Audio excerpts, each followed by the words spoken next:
written, I just kind of revamped. I just realized this feeling I've been experiencing, when my body began to be hot and burning, my eyes began to roll from side to side in my head, and I began to lose all sense of self-control as it evaporated from my body, is known as anger. And depending on the variations of the situation, some might even call it rage. See, they told me if I began to write my feelings down on a page, and after a few pages, I began to feel okay. Well, these are my top 4 anger triggers. 1, you have the audacity to stand in front of me and complain about that woman that just put you on child support for not fulfilling your fatherly duties. Yet you are a boy who had grown into a man with a plan, and maybe you still hold all the power of the situation in your hands. But yet you stand in front of me with polo on your back, polo on your butt, J's on your feet, rocking a fitted snapback, talking about you can't afford $60 a week. Wake up, my brother. We are no longer playing make-believe. See, you are the card that leads to the bank that holds the money that determines whether that child will eat for the week.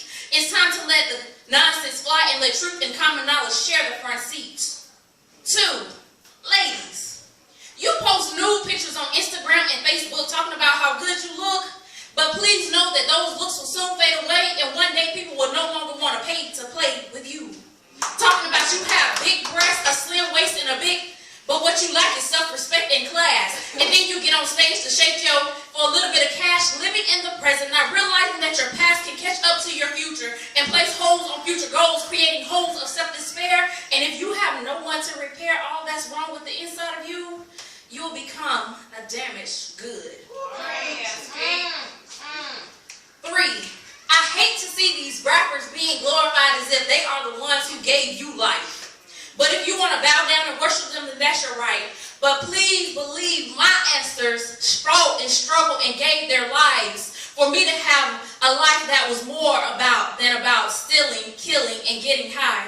But I mean, if you want to bow down and worship them streets, then that's your life. But please know that your lights will no longer shine as bright, and it's only a matter of time before a bug, a drug, a bullet, or a knife takes your life.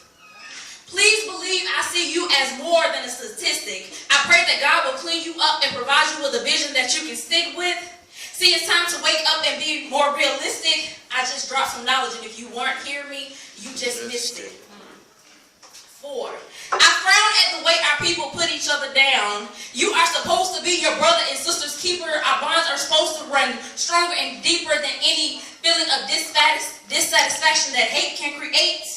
I cry aloud that I appreciate you that encourage and enlighten, soothe rather than frighten, protect instead of neglect, and remember instead of forget the times that we've gone through those storms when the clouds were dark shades of blue.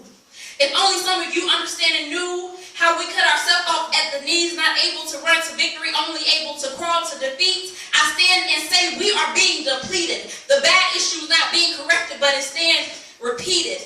I cry and say we are being defeated. I beg you, let us stand together, weathering any storm, because as long as I got my brothers and sisters on my arms, I know that we are safe from most harms.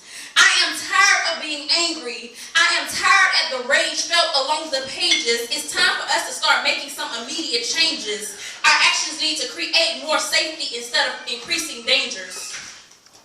I pray, Lord, give me a mission that's relative to your vision. I pray for a way to consecrate this decision to increase and provide some provisions for our people.